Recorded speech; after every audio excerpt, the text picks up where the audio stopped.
Greater కోటపై కాషాయ జెండా ఎగరవేయడమే లక్ష్యంగా తెలంగాణ బీజేపీ నాయకత్వం కసరత్తులు చేస్తోంది. మున్సిపల్ ఎన్నికల్లో జరిగిన లోపాలను సరిదిద్దుకుని గ్రేటర్ హైదరాబాద్లో సత్తా చాటి తీరాలని కమలనాథులు పంతంగా ఉన్నారు. యుద్ధానికి సంసిద్ధం కావాలంటే ముందుగా సైన్యాన్ని సమాయత్తం చేయాలి. ఇప్పుడు ఆ పనిలోనే ఉన్నారు కమలం పార్టీ నేతలు. పాత కమిటీల్లో అవసరమైన మార్పులు చేసిన కొన్ని చోట్ల కొత్త కమిటీలకు శ్రీకారం చుట్టి క్యాడర్లో జోష్ పెంచాలని భావిస్తున్నారు.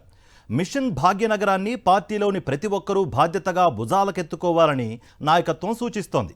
ఈ క్రమంలో పార్టీలో ఆధిపత్య పోరుకు స్వస్తి పలకాలని నేతలకు నూరిపోస్తున్నారు. పార్టీ విజయమే అసలైన ఎజెండాగా ప్రతి ఒక్కరూ కదం తొక్కాలని పార్టీ అధ్యక్షుడు రామచంద్రరావు సహచరులకు దిశానిర్దేశం చేస్తున్నారు. త్వరలోనే గ్రేటర్ హైదరాబాద్ పరిధిలో 3 కార్పొరేషన్లకు ఎన్నికలు జరగనున్నాయి. ఈ ఎన్నికలను అత్యంత ప్రతిష్టాత్మకంగా భావిస్తోంది భారతీయ జనతా పార్టీ. 2020 ఎన్నికల్లో గ్రేటర్ హైదరాబాద్ మున్సిపల్ కార్పొరేషన్లో బీఆర్ఎస్ కి గట్టి పోటీనిచ్చి అద్భుత విజయాలు సొంతం చేసుకుంది బీజేపీ. ఈసారి అంతకు మించి విజయాలు సాధించాలని టార్గెట్గా పెట్టుకుంది. ఇందుకోసం పార్టీని క్షేత్రస్థాయి నుంచి ఉన్నత స్థాయి వరకు సమూలంగా ప్రక్షాళన చేయాలని భావిస్తున్నారు. ప్రస్తుతం ఉన్న 8 జిల్లాల వ్యవస్థకు స్వస్తి పలికి కొత్త కమిటీలు ఏర్పాటు చేయాలని నిర్ణయించింది. జీహెచ్ఎంసీ, ఎంఎంసీ, సీఎంసీలుగా బీజేపీ 3 కీలక కమిటీలుగా విడిపోయి కార్యకలాపాలు నిర్వహించనుంది. ప్రస్తుతం ఉన్న కమిటీలు, అధ్యక్షులు పూర్తి స్థాయిలో సంతృప్తికరంగా పనిచేయడం లేదని నాయకత్వం అసంతృప్తితో ఉంది.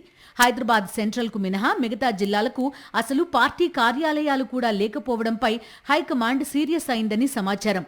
ఇంతవరకు కీలకమైన మేడ్చల్ అర్బన్ జిల్లా అధ్యక్షుణ్ణి నియమించుకోలేని స్థితిలో ఉంది బీజేపీ. పార్టీలో నేతలు గ్రూపులు కట్టడం, ఎవరికి వారే యమునా తీరే అన్నట్టు ఎవరి రూట్లో వారు అడుగులు వేస్తూ ఉన్న వైనంపై సీరియస్ అయిన నాయకత్వం వాటికి చెక్ చెప్పాలని నిశ్చయించింది. గ్రూపు రాజకీయాల వల్ల అంతిమంగా పార్టీ నష్టపోతోందని నాయకత్వం ఆందోళన వ్యక్తం చేస్తోంది.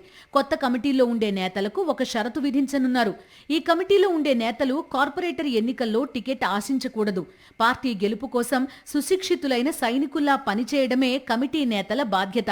పటిష్టమైన వ్యూహాలతో, పకడ్బందీ ప్రణాళికలతో 3 కార్పొరేషన్లను కాషాయం ఖాతాలో వేసుకోవాలని కమలనాథులు పథక రచన చేసుకుంటున్నారు.